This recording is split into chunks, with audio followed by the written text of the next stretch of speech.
Welcome to USA Global TV and Radio, where our mission is to provide education, entertainment, hope, and inspiration.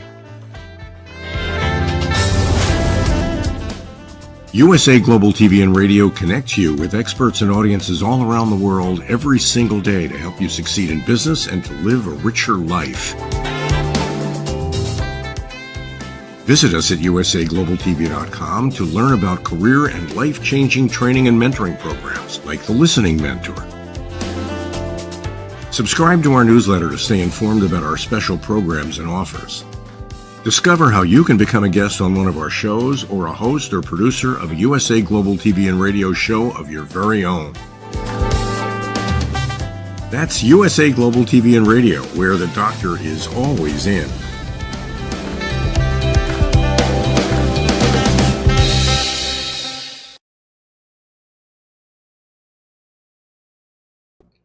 Good morning, good afternoon, good evening. Welcome home to USA Global TV and Radio, where we provide world-class education, entertainment, hope, and inspiration. Happy Juneteenth to everyone who is celebrating and recognizing this very important day. I am Dr. JACALYN KERBECK, and our show today is the United Kingdom News and Culture episode 123. I really want to thank all of our loyal followers and viewers from around the world, and all of our new followers who are becoming loyal followers as well on Roku Worldwide, Amazon Fire, and Amazon Live, as well as Zizzle TV. Let's get started with the show. First, joining us, she's an international award-winning author. She loves to garden. She's fantastic with children. She's an amazing educator, and she has graced many stages across the world. It's the beautiful, the dynamic Diann Floyd Boehm. Hello. Hi, Dr. JACALYN. You're always so sweet. Well, it's nice to see you. How are you doing? Let me see. Arm check. Any poison ivy? No, now it's sugar bites. Oh, no. It's never a dull moment in a garden. What is, so they can just get through the gloves or whatever you're wearing? Yeah. I do dress appropriately. Socks, shoes, cover my arms, long gloves. But, it's just that time of year and it doesn't stop me. Well, that says something about your passion. So thank you. And also your passion for the United Kingdom. I really appreciate you being here with us with this show. It's so important. So thank you, Diann. Oh, you're absolutely welcome. I mean, I absolutely love it. Just like Simon says, I am so excited about Wednesday and everything our beautiful co-hosts bring to us, their wisdom from across the pond. Dr. JACALYN, your platform, I know I'm talking too much, but I just really want to say to you, kudos for you, because this platform helps to bring peace. The more we can unite and understand people, the more we're able to become friends and realize that we're all brothers and sisters in this world together. So thank you. That's so true. Thank you, Diann. I appreciate it. Thank you for being with me from the very beginning. I do appreciate it. Well, as you just mentioned, Simon says our next person joining us, our dear friend, is joining us from Scotland, and he knows almost everything there is to know about fish and fisheries. He's also an incredible world-renowned chef, and he's an author as well. Thanks to you giving him some encouragement. Let's welcome Simon MacDonald. Hello. Hello, Jen. Oh, Wednesday. It comes around quicker and quicker. I was just thinking about poor Diann there. You have my sympathies about your bites and so on, but you haven't ever sampled the Highland midge.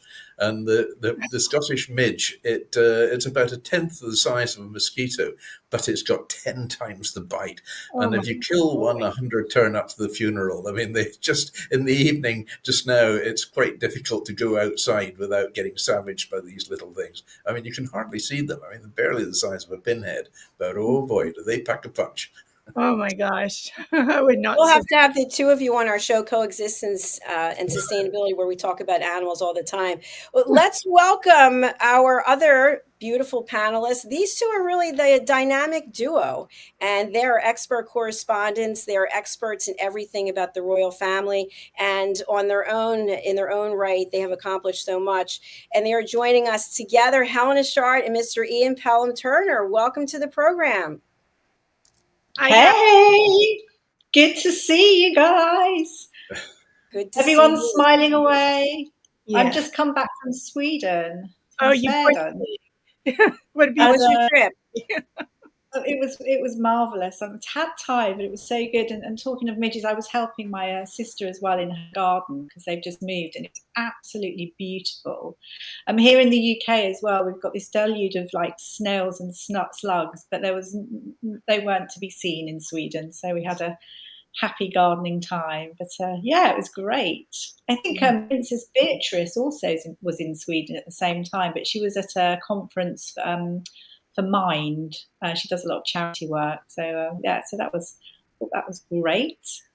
So good to see everybody, and we all fit on the screen. It's good to see you all here. I also wanted to mention that Helena and Ian are the show hosts of the Royally Rich Lifestyle Show, which was also on USA Global TV. Watch it Wednesdays and Fridays at 1 p.m. Eastern Time, 6 p.m. British Summer Time, and also of Royal Breaking News, which has been a huge success. So thank you for your time for doing a third show. We appreciate it. More than welcome. Yeah. All right. I know everybody's got time constraints today, so let's go right over to Helena with the Royal Roundup, and then Ian, if you can give your commentary, that would be great.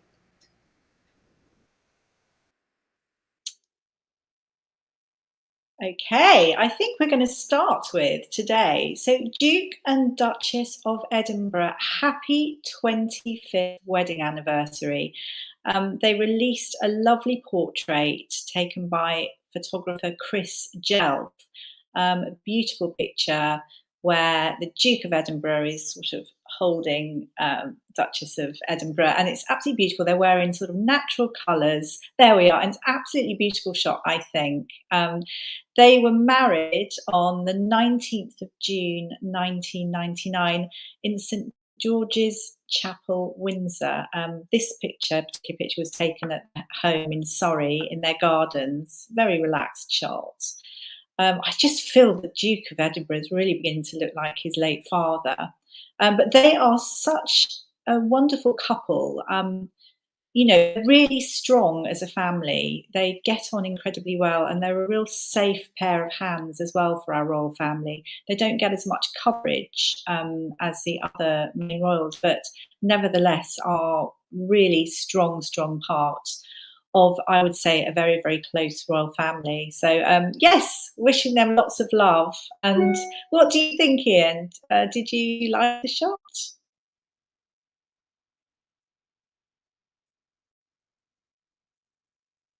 Thin. Is it me, or is it? You know, I mean, I don't know. I suppose as you get older, I should know. You know, your weight fluctuates up and down, but he looks quite thin at the moment. But you know, I mean, let's be honest. I watched him recently on his 60th birthday, and he did a live TV interview on his 60th birthday, and I think that's one of the best interviews that any royal family member has given for ages. And so all power to him. Sophie, I think, has really created quite a storm for the royal family as well, because she's been taking on a lot of duties that Kate would have done in the first place. And I think, you know, the reality with something like that is nowadays it just goes to show the strength and the breadth of the royal family when they're asked to sort of come on board. You know, we were talking a little while ago about, you know, some other royal members taking up the cudgels as well. And I think, as you sort of so rightly say, I mean, they are an amazing couple. They come across very well. And, they, you know, I hate to use this term, but this is the royal couple that come across as normal. So there you go, Helena. That's my thought on the picture. Oh, lovely. I do think as well, the Duchess of Edinburgh, I think, is really quite beautiful. And I'm surprised because we sort of, on occasion, we do need glamour. It's always lovely to see the ladies wearing lovely clothes, etc. And I think she could be given a tad more airtime. And I remember when she was a lot younger, I mean, she had quite a look really of the late Princess of Wales, I thought, Princess Diana. And obviously she comes from a PR background, so she is incredibly eloquent. But again, we don't see her really on the news, do we, speaking for all of her charities, when she's just so passionate, and that she exudes love, and there's something very special about the both of them. So we're blessed. Anyway, moving on, I think this is going to be right up Ian's street, actually. So when Prince William met Harry, and this was quite recently. No, it's not Prince Harry. It is the captain of England, I think, is Harry Kane. I think that's right. Anyway, so they met recently. Now, as we know, Prince William absolutely adores football, along with his son, Prince George. He is the president of the Football Association. It's so lovely to be able to see him take Prince George to see lots of football games, and they genuinely are so passionate. They exude this wonderful, I know, it's like an aura, there's an energy. Anyway, so we're in the midst at the moment of the Euros 24. They met up for a bit of a pep talk, actually. I think it was Prince William speaking to Harry, and he'd spoken to his children, George and Louis, of course, Prince Louis, and said, what do you want? Do you have any little tidbits that you want me to pass on to Harry Kane? This is from the children. And of course, Louis, true to form, said that they had to eat healthily, all the football players, but they had to eat lots. And in fact, they had to then double the amount that they ate. So that was his little key bit, typical Prince Louis, so that they do well when they're away. But it was just lovely seeing them together. I wasn't actually there in person, but I've seen the clips and the pep talk, etc. And there's lots of laughter. And of course, I think England won to Serbia, I think the other day, 1-0. And if I'm right, they're playing Denmark tomorrow, if I'm right. I could be slightly wrong. I'm not a football fan, but what I do love is obviously when you see the football team playing so well. I think something else that Harry Kane did really, really well is that he actually gave each of the football players a brochure, and the brochure on it was reminding them of their love for football. So it wasn't all about money and the winning. It's remembering their passion when they were a lot younger, when they were training. So it was football, little photographs of them when they were much younger. And I think that's a lovely little touch to give the football players before they were going out, obviously, to the Euros. But yeah, really great. And Ian, what do you think about the Euros? I know that you're a fan. Well, I almost missed the entrance today because I was watching the Albania match. And as it was live on television, and such an exciting match, I have to say. And at the very last minute, 93 minutes into the actual broadcast, Albania came level and drew the match. And so I should think the Albanians are going mad right now.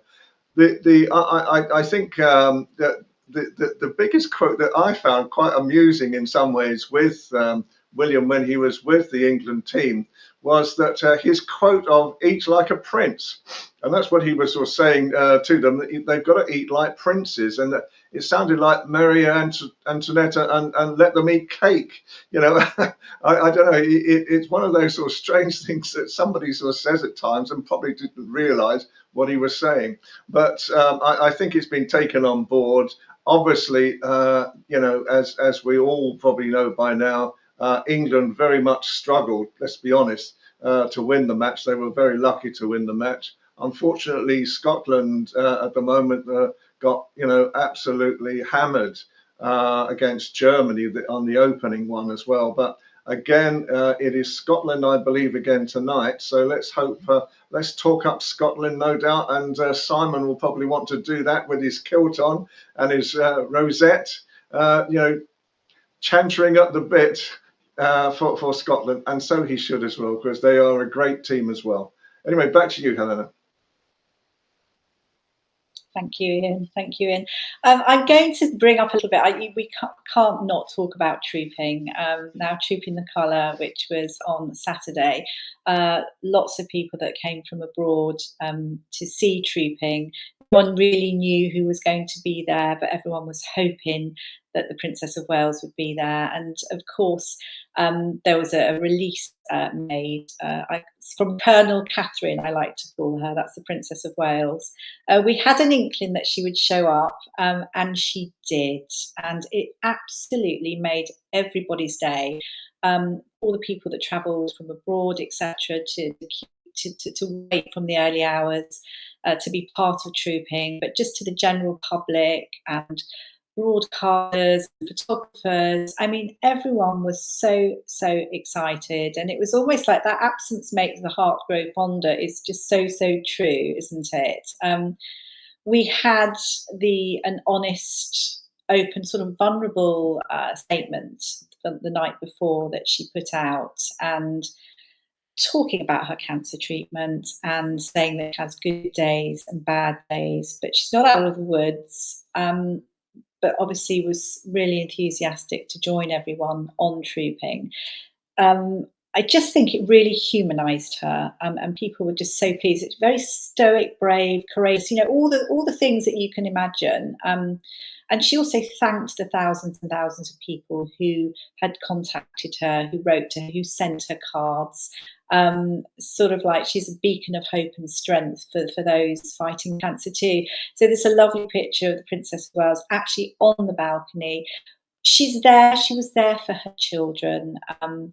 And so obviously because it was the birthday parade for King Charles, I mean, it was amazing to see them all. The strength, the unity of family, I think really above all was so prevalent, and lots of people that were there really felt it. Even when they were standing on the balcony, King Charles was right next to the Princess of Wales. They're incredibly close now. And they weren't sort of standing necessarily in their couples. So it was just like a little group. And I just love the fact that unity is incredibly special. Also, the glamour, as I mentioned before, it's so important to have, the wonderful clothing, the fashion. And the minute you see Princess of Wales, despite, her obviously having treatment and not feeling her best, it was like, wow. And to see her wearing that wonderful dress, it's a Jenny Packham dress, which actually has been had a little bit of work on it. Is it Eliza Doolittle, that kind of look? I think that's the sort of look she had. But Jenny Packham dress that she'd worn, I think, at coronation lunch. So again, that's another little tick in 23. And I think it's the bow that's changed on it. She's obviously the Colonel-in-Chief to the Irish Guards, and it was all about the Irish Guards flying their flag, full of fanfare, even though it poured with rain. But people were so excited, and I think again it's a chance as well for all the royal family and the army, etc., to thank each other. Really. So it was a fun time had by all. I could go on and on about it, but I'm not going to now. But we also have a good friend that took amazing photographs of the day that we look forward to sharing with you in due course. And there are lots and lots of stories. And another thing I want to say, we all know that the Princess Anne is so great. I mean, she did a sterling job, bless her. She was on horseback, but she had an absolutely temperamental horse. Really skittish, and for the whole time she had to calm the horse down. And she did sterling. She must have been exhausted at the end of it, because obviously with all the troops and the horses and the fanfare, it must have been hard to keep the horse under control. But she did great. And Ian Pelham-Turner, over to you. Bless you. So I think we have our special guest on Friday on the Royally Rich Lifestyle Show, which is Anfisa Polykevich, a Ukrainian-born brilliant royal photographer. She managed to get some great photographs of the balcony shots and of Kate as well, and in the carriage at the same time. And she's such a clever photographer, and she's such a beautiful person and brilliant person at the same time. So hopefully she's going to come on as our special guest on Friday, talking about what it's like to be a royal photographer, talking about how she managed to get into a place that normally she may not have been allowed to get into as well, to actually get these great exclusive photographs.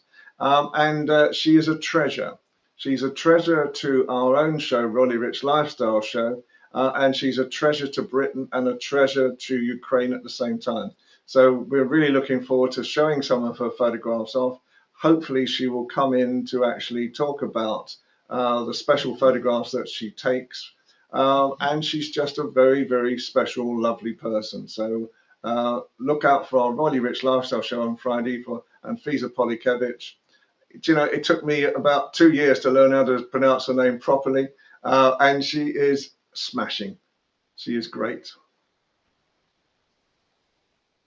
Yeah, we look forward to that. And again, just as a roundup, it's so amazing trooping and Princess of Wales showing up. I think it's really given our royal family a boost. So yes, we're really pleased. I would like to talk about it's the Father's Day photograph, and I know that we've been speaking about this intimate shot that was taken by the Princess of Wales at their family home in Norfolk. And it's a picture of William and the children sort of looking out at the beautiful Norfolk coast. It's shot from behind. So the reason why it's intimate is that it's obviously not the usual smiling to camera and showing off. It's showing them at play and special time together, which I think is really quite beautiful. So it's not ostentatious. It shows how, again, unity, I think, is coming into my talking today. It shows how close they are, the unity of their family. And it's a special time. And the Princess of Wales launched that. It's on social media. But the fun thing about it as well, the statement, "We love you, Papa. Happy Father's Day, G, C and L," and that's George, Charlotte and Louis, and that's their first post on their own social media account, which is out, which I think is on X. So I think it's great to show that. I find it a very heartwarming picture, but I know that you feel a little bit different, don't you, to Ian? Quite honestly, just a strange picture actually. Okay, yeah, I get it's emotive, and I never criticize other photographers and their emotions and what the royal family want to do as well. According to some body experts, language experts, it was just to sort of show really them all together rather than being ostentatious about taking a Father's Day photograph. So I understand that. It just reminded me of, I don't know why, with them all looking out to sea, it just reminded me of really a painting, like a 19th century, 18th century painting of some sort. So it was different. I give you that. I'm not sure, many years ago when I was taking royal photographs that it would have been valued in any way by newspapers in those days, but trends change.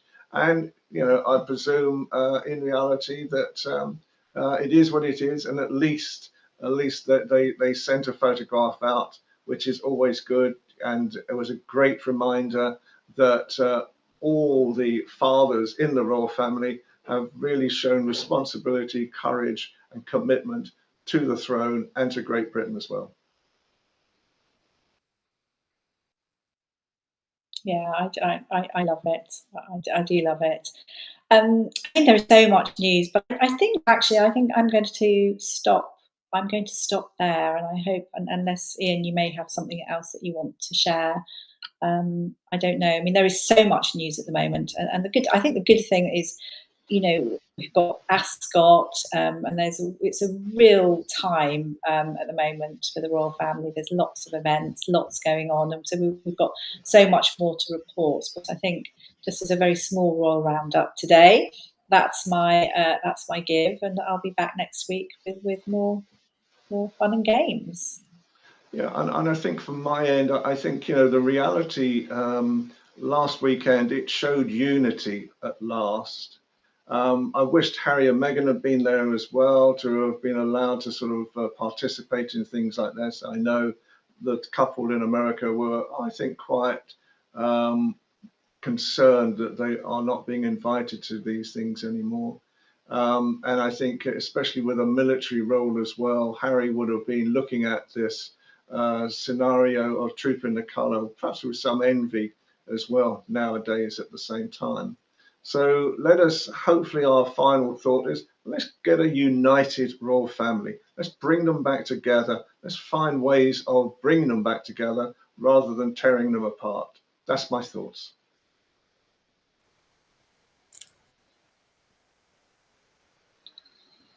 Yes, I have different thoughts. But I get it. We always have a different sort of thought of it all. I think, I think Prince Harry and Meghan has to come into this as, Prince Harry won't do anything without Meghan's blessing. And I do feel, yes, they do have time, and that if they want to make things up with the royal family, I think it is their duty to do so if that's what they wish to do.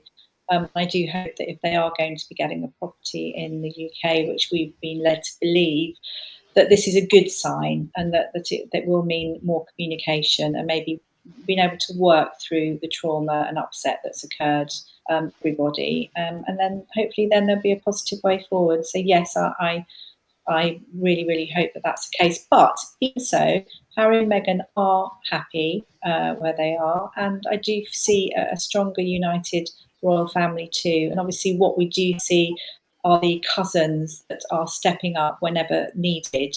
So people are jumping, whether it's Beatrice Eugenie or Zara Phillips, Peter Phillips. People are really, really jumping in. So yes, I feel all is well, and we obviously wish the King and the Princess of Wales obviously good health to really get back to full health. And then all of us be raring to go. Absolutely. And seeing Simon here as well today, I'm just wondering whether he's got a couple of very large drams ready, to watch the Scotland match tonight, because I swear to goodness, I felt so sorry for Scotland the other day. Being half Scottish myself, and I worked with the Scottish squads when I worked in Glasgow as well. So, I know how hard they try and how patriotic they try as well. And I think they've got the most brilliant TV host in Ali McCoist, who I find absolutely hilarious all the time. And he actually brings his own brand of humour into all the matches as well. So really, yeah. Simon, what do you think? Have you got your dram ready? It's always ready. I remember my old school motto was "Ready, I ready," and so I've lived by that ever since. But I remember Ali McCoist and Fred Macaulay. They used to have a radio show. I was on their show several times, and I mean it was hilarious. It really was. I mean the two of them are a great double act, and they've both got the most incredible sense of humour. But Ali McCoist, he does it. I mean, he's just perpetually smiling. Everything he does, everything he sees, every situation, he'll always see the funny side of it. He's a real, ray of sunshine, if you like, even on the wettest and dullest of days, which it's not today. It's lovely out there. It's nice, sunny and warm. But yes, we shall see what happens tonight. I think it's going to be an interesting outcome. I hope it works. I have this memory. I have this very drunken memory, unfortunately, or fortunately, as the case may be. Most of the Scottish squad in the days when I was working in Glasgow were playing for Liverpool. So I was asked to go down to photograph Kenny Dalglish and really the most of the Scottish team. And we all decided the night before to go out to this Chinese restaurant. And we ended up drinking brandy and sake chasers as well. And I remember staggering up back to my hotel. It's the only time I think I've ever felt really drunk in my life. And I woke up with this terrible hangover the following morning. And of course, all the players had to be on the training pitch for 9 o'clock in the morning. And we all had white faces. The whole part of the Scottish squad, I swear to goodness, how they got through that training session, I'll never know. But there you go. That's one of my memories of the Scottish team. Indeed, I think that would almost be incitement to permanent brain damage, a session like that. I mean, the combination brandy and sake, oh dear.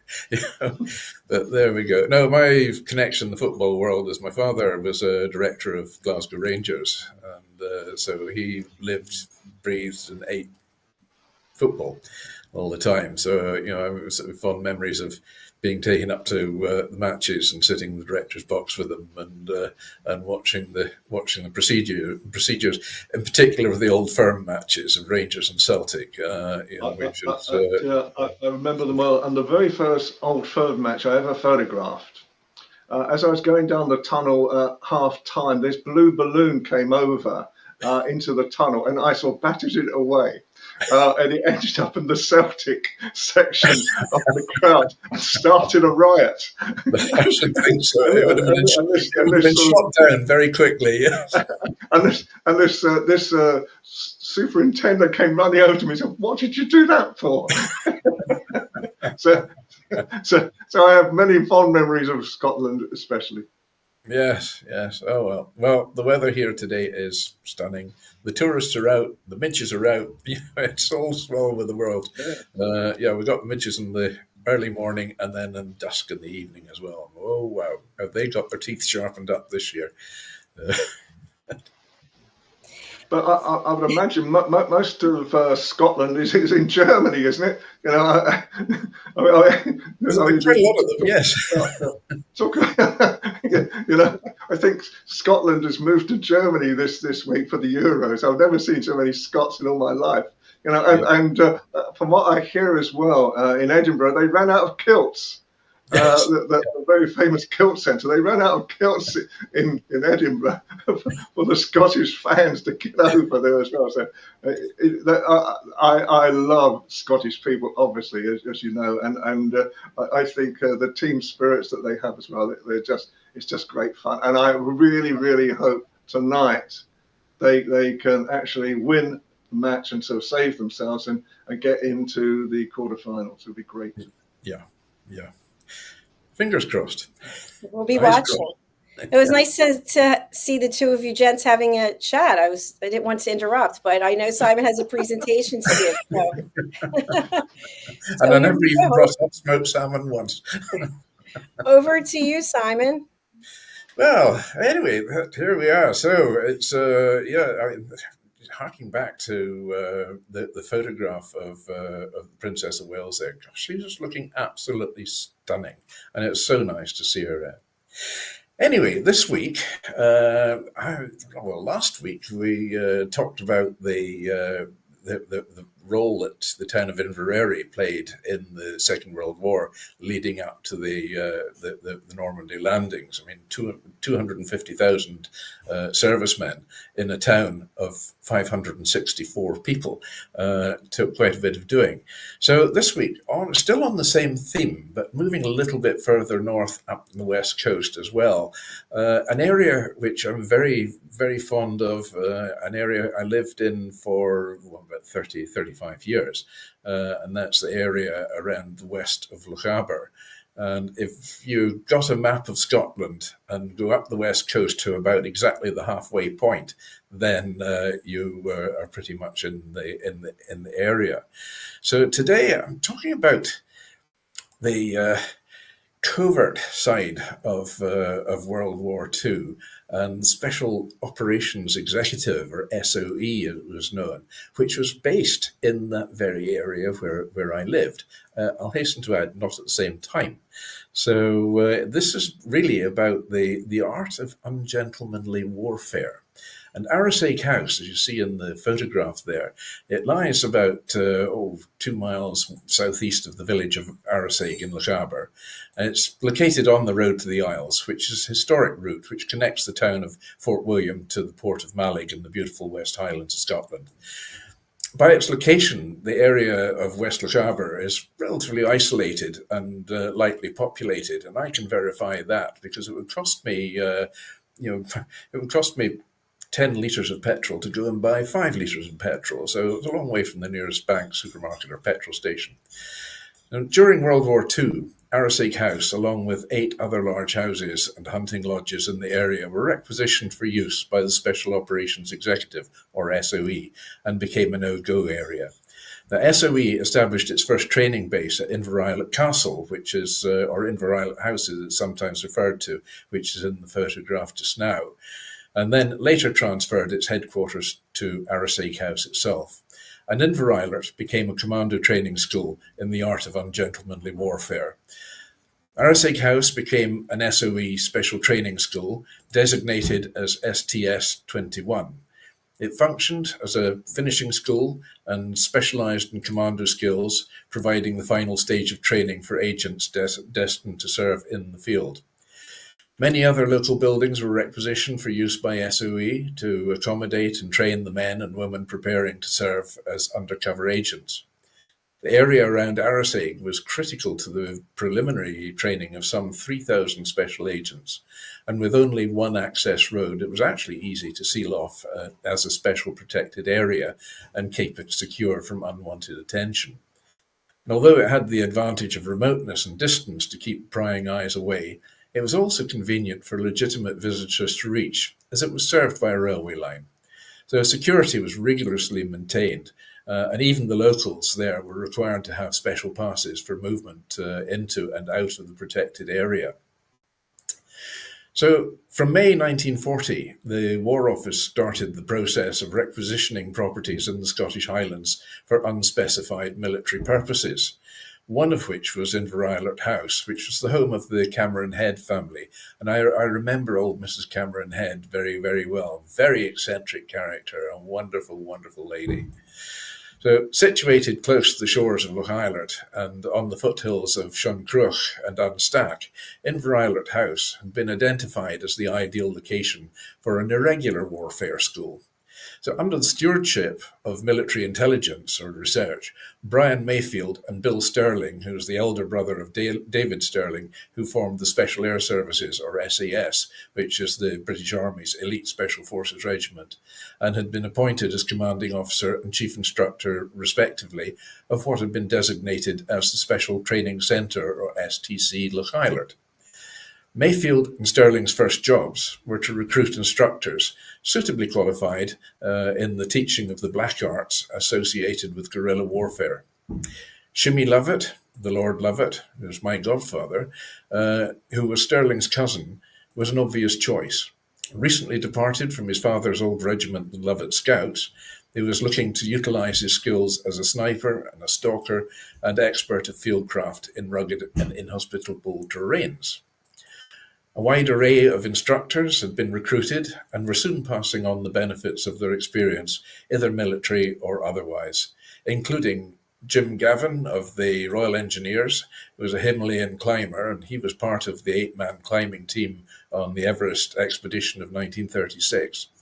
Other adventurers included no less than 5 holders of the prestigious Polar Medal: Jimmy Scott, who along with fellow recipient Freddie Spencer Chapman, were members of Gino Watkins' British Arctic air route expedition to Greenland in 1930 and 31. Then there was Martin Lindsay, who had been on the Greenland expedition and on the British Trans-Greenland expedition of 1934, with fellow instructor and Polar Medal holder Andrew Croft. The 5th holder of the medal, and perhaps the most distinguished, was Surgeon Commander Murray Levick, who had been on the ill-fated Terra Nova expedition to the South Pole with Captain Scott in 1910-13. The list of other instructors reporting to the STC Loch Eilert reads like a who's who of adventurers and mavericks, interlaced with explosives experts, weapons instructors, survival specialists, and burglars. Well, Sir Tommy McPherson, who attended the first commando course, recalled in his words, "There was a remarkable collection of instructors there. There was a fellow called Mackworth Preed, an ex-guardsman, who was a weaponry instructor, and he had to be the finest shot I've ever seen.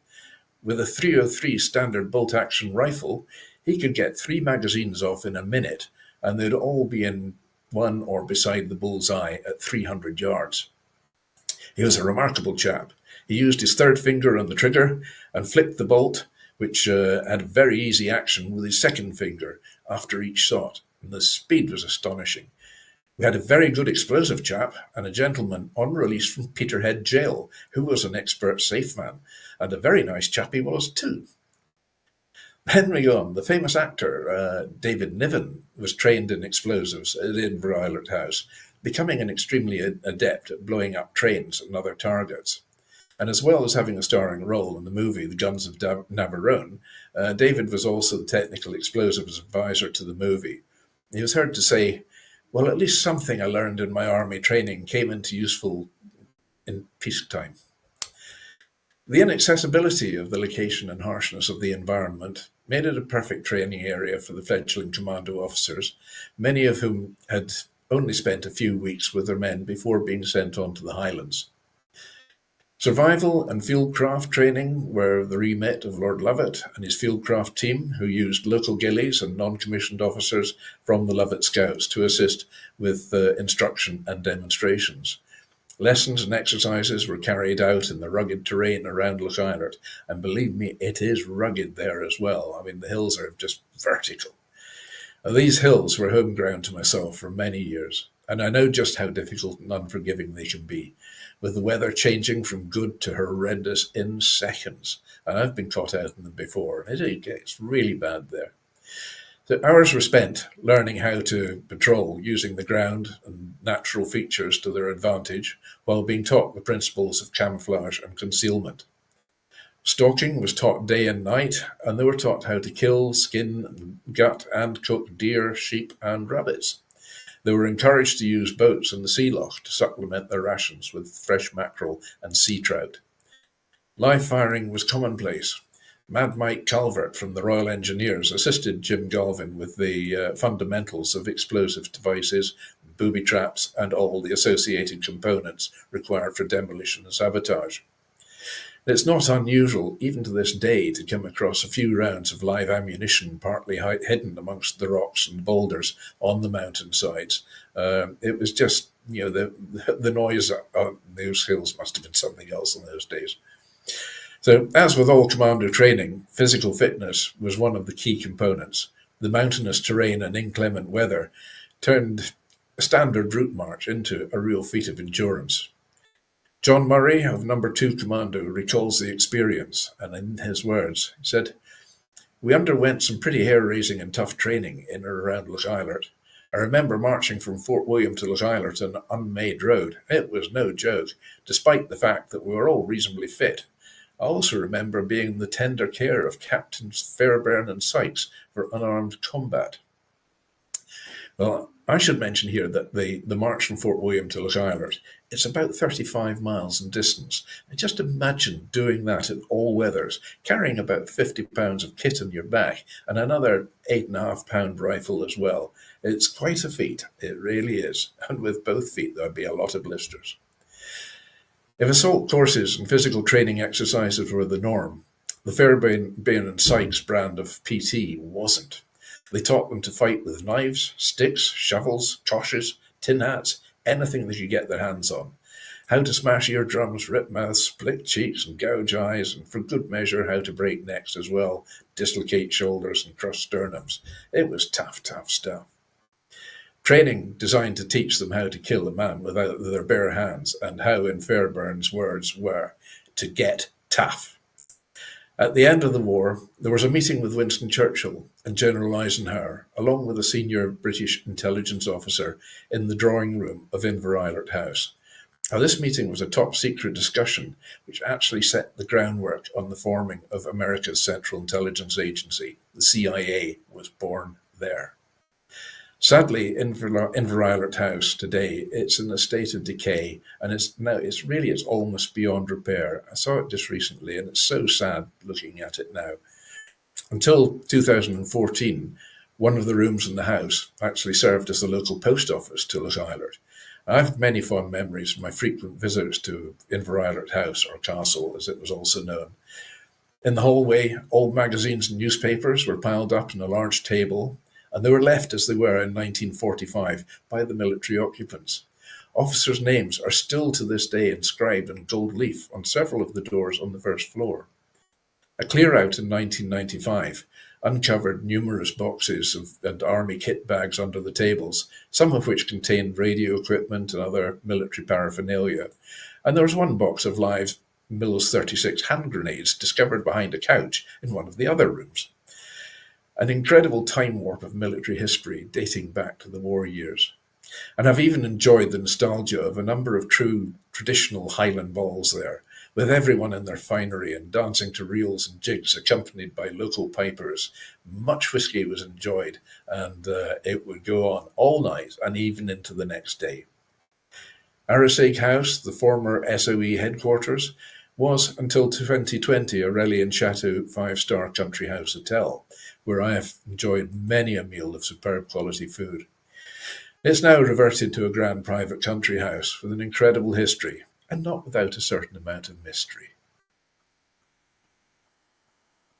Wow, thank you. That was really interesting. Let's bring Ian back. Hi, Ian. Hi. I just want to mention there were a couple of photographs. I didn't know where to show them. So can you tell us about this? That's David Niven in training at Loch Island. And I'm not sure who the other officer is, but certainly it's David Niven there on the left. So it's quite a character, a great actor. And this was some of the commando training. They didn't mess about there. They used live shells and live ammunition. They'd lob the odd grenade in the water just to create a bit of excitement to the guys going across on 2 flimsy bits of rope. So keep them on their toes, or keep them literally. Right, literally, yes. And this was practicing landings again under live fire. So it was as tough a training as you could get. But then, when they're training these special agents to go into into the field, in the likes of Paris or France, working with the French resistance, they've got to be tough. They've got to know how to handle themselves in any situation. The railway line was actually quite interesting, going from Fort William to Malek. And once they got to around about the Loch Island area, the train usually slowed down. And there had been probably some dummy explosive placed in the line. And big bang, this was training how to derail trains in France or in Germany. Obviously, they didn't use enough explosive to actually knock the Fort William to Malek train off the line. But it was heard one time there was a particular local character of an engine driver as well who leaned out of the engine after there'd been a particularly loud explosion, and he put his thumbs up and he said, "Bob, that's a good one this time." So even the train drivers had to be pretty tough then as well. So quite an area. And go ahead, Evan. Yeah, I was just going to say, I try not to think about the SAS. Every time I ever worked with the SAS, and I worked on a few occasions with them, obviously with their knowledge as well. And before anybody thinks, right, no, I'm not a member of the SAS. I just happen to be asked to sort of work with them. And on one occasion, if you remember the very famous Iranian siege in London many years ago now in the 1970s, then JACALYN would be too young to have you to have been a child JACALYN at that time. You might have not even been thought about at that time. It goes back a long time, the Iranian siege. But just after that, I was asked to sort of work with the army, because the army were going to do a parascend jump. And so they were going to jump out over the cliffs of Dover, and they would parascend across the channel to France. And basically our role, several photographers, our role was to get on the midnight ferry. And because I was closest to the port for the ferry, every 3 or 4 nights I'd get this call about 11:30, get on the ferry, and we would go across in these terrible conditions, sat in the bowels of this boat, being tossed up and down, backwards and forwards. And I must admit a few drams were drunk at that as well, just for medicinal purposes and trying to keep warm. And this must have been about 5 times. But after a while, he was a colonel in the army. And after about 6 weeks of going backwards and forwards, and we started talking to him, and he obviously started trusting us by then. He said, gentlemen, he said that my role is to make sure that when these parachutists parascend across the channel, there are going to be 3 parachutists who are going to be masked. And he said, I can tell you something now. He said, I was the colonel who led the SAS going into the Iranian siege. And my role is to make sure that you don't photograph any of these three guys in masks, when they arrived. And I thought, just get it done. I mean, by this time, we were almost striking a tie on these photographers because we were sick of going backwards and forwards over to France, back in again. And eventually it happened. Thank goodness it happened at that time. So that was one of my memories of the SAS. There weren't enough drams for you, right? And for people who don't know, a dram is like a shot glass. Yeah, that's it. Yes, a dram is a whiskey, a glass of whiskey. It doesn't matter the size, bigger the better. Oh, it could be a big glass. There's a wee dram and there's a dram. They're much the same size, really. Anyway, on this day, by changing the subject, partly, All right. well, on this day in 1829, Robert Peel introduces the Metropolitan Police Act of 1829 into Parliament to establish a unified police force in London, the city's first modern police force. In 1865, Union General Gordon Granger declares slaves are free in Texas. Now, the date to the end of slavery is celebrated across the US, of course, as the Juneteenth, as Dr. JACALYN proudly announced at the beginning of the show. Happy Juneteenth. So there we are. Just as well had researched that one beforehand. So in 1900, Republican Party nominates President William McKinley for re-election, but chooses a new candidate for Vice President, Theodore Roosevelt. Birthdays today, on this day, well, not actually today, but on this day, in 1566, King James the Sixth of Scotland and James the First of England and Ireland, he was born in Edinburgh Castle, son of Mary Queen of Scots. 1947, the British Indian novelist, famous for the Satanic Verses, was born in Mumbai, and that was, come on Ian, tell me. You've got me there. I've got. I know the face. I can't remember the name. Sorry. Salman Rushdie. Oh, Salman Rushdie. Yeah, yes. You're not going to advance to the next round, unfortunately, Ian. But go ahead. 1964, British Conservative former Prime Minister, oh dear, Boris Johnson, was born in New York City. So he is 59 today. So there we go. That's why Boris is away off on another holiday, his second summer holiday today. In deaths, we've got in 1867, Maximilian I, the Austrian Archduke and first and only monarch of the Second Mexican Empire. He was executed by a firing squad in Quincharo, aged 34. Then in 1995, Group Captain Peter Townsend, British Royal Air Force officer and war hero and courtier who had a romance with Princess Margaret, died at the age of 80. So there we have this on this day. Thank you, Simon. Ian, would you like to add anything on this day? I think on this day today, I must admit, sorry, I'm a soccer fan.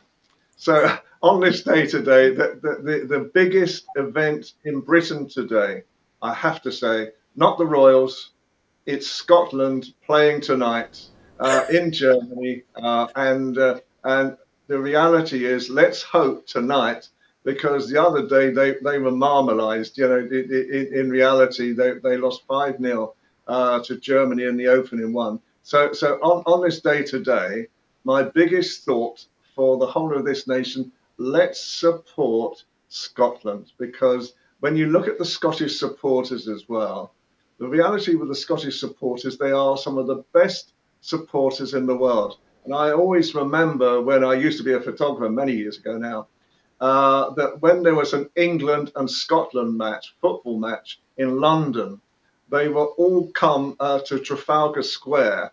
And you couldn't see Trafalgar Square in those days for kilts, sporrans and bonnets. And quite a few drams being drunk at the same time, much to the chagrin of what became the modern day version of Sir Robert Peel, the Peelers, the Metropolitan Police. Mind you, I've got a feeling that I used to watch at times perhaps the odd constable would have a little swig offered from a bottle as well. So I think there was merriment going on. So it's Scotland's day today. Yes. Hopefully, I hope they win tonight. Well, I hope we're going to be reporting that as an event and not as a death. Where can one watch this? Yeah. But anyway, I noticed in Germany they were saying the storm conditions and they closed off the fans area and so on, and you'd see a Scotsman looking out there, so just a little shower. What's the problem? We're used to it in Scotland. So, but they're playing Switzerland, so they're used to tough weather as well. So we'll see. But there won't be any snow, so we're all right. Thank you. So I just asked if people want to watch. Do you know what network or where they can watch it? It's really it's a European event, so I don't know whether you've asked me a question I actually don't know the answer to, because I would imagine that some probably NBC might cover it in some way. I don't know, but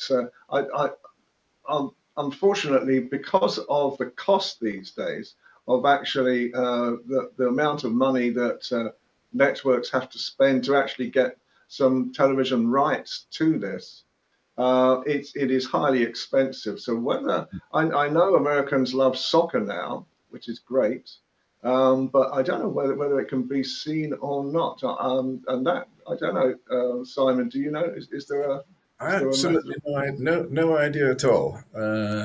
Yeah, that's good. That's a good question. You've got us both stumped this time. I stumped both of you. I can't believe it. Well, I guess people can do some kind of Google search and they can find out where they can watch if they want to. We can tell you any channel in the UK and most of the ones in Europe will be shown, but no, not on your side of the pond, I'm afraid. Sorry. Yeah. Well, that concludes episode 123 for today. And Anne Scotland show is coming up next, followed by the Royally Rich Lifestyle show and our reunion show. So do stay tuned. Simon, what would you like to leave our audience with today? Well, just very quickly, if you want the rainbow, you've got to put up with the rain. Good one. Especially there in the UK, you get a lot of rain, right? Yeah, but not today. We've got just fantastic weather today, and I've actually had to water the garden for the last three or 4 days. I mean, it's amazing. Ian, what would you like to share? I would just like to share. Do you know, it's a most amazing time in all our lives at the moment. So many things are happening. As you probably know, I cover politics as well, and so. Whenever I'm not talking about the Royals, I'm full on to politics at the same time.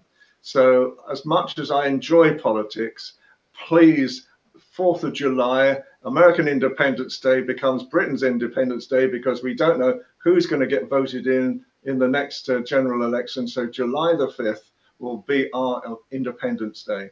So let us hope we choose a government that allows us to have much more contact with America again. And whichever party gets into power on November the 5th, which is our Guy Fawkes night, which is our bonfire night, when we let off fireworks in London, hopefully there's going to be fireworks, but interest in America as well. That's my thought for the day. Yes. Well, that's a good one. Obviously, we have an election year here in the States as well. So get out and vote. Get out and vote. So. Yeah. All right, we're going to close out for now. Thank you all for being here. I look forward to seeing you next week for episode 124. And please do continue watching our channel. Subscribe to USA Global TV and Radio.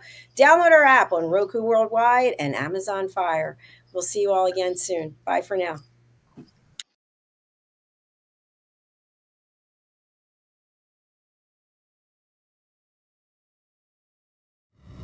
The last few days have been really amazing. I had the trainer course from the British School of Etiquette. And I must say it's been one of the best decisions I've ever made and one of the best investments I've made in my own training and development. Now, words alone will not describe the transformation and the positive path that I have traveled with the British School of Etiquette. I find I learned a lot from the lessons this time I came. The last few days with the British School of Etiquette have been fantastic. And what I've learned now is really beyond my expectations. This is the most rewarding experience and the best investment I have made this year. It was just great. I learned so much, and when I go back to Belgium, I will incorporate a lot of it into my day-to-day life and business. It's been absolutely wonderful for the whole week that we were here. I feel transformed, and I feel like blowing a trumpet and tell people, come and do this school. This class is the best. This is the best school ever. You should take it. It's just, it will change your life immediately. I am now able to teach other people how to bring the best of them. Thank you. Thank you, BSc. Thank you. Thank you so much. Thank you.